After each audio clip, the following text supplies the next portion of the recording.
দুঃখী বলে বিধি নাই, নাহিক বিধাতা। চক্রসম অন্ধধারা চলে। সুখী বলে কোথা দুঃখ, অদৃষ্ট কোথায়। ধরণী নরের পদতলে। জ্ঞানী বলে কার্য আছে, কারণ দুর্জেয়। এ জীবন প্রতীক্ষা কাতর। ভক্ত বলে ধরণীর মহারসে সদা। কিরামত্ত রসিক শেখর। ঋষি বলে ধ্রুব তুমি, বরেণ্য ভ্রূমান। কবি বলে তুমি শোভাময়, গৃহী আছে জীবনযুদ্ধে, ডাকি হে কাতরে। দয়াময় হও হে সদয়।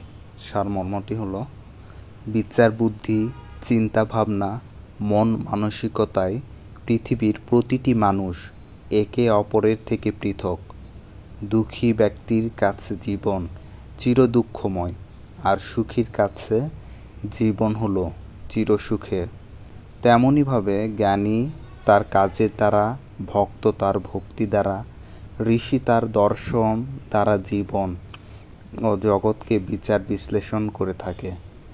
গৃহী মানুষ প্রতিনিয়ত জীবনযুদ্ধে বিপর্যস্ত, তাই সে স্রষ্টার কাছে করুণা প্রার্থনার মধ্য দিয়ে জীবনের অর্থ খুঁজে পায়।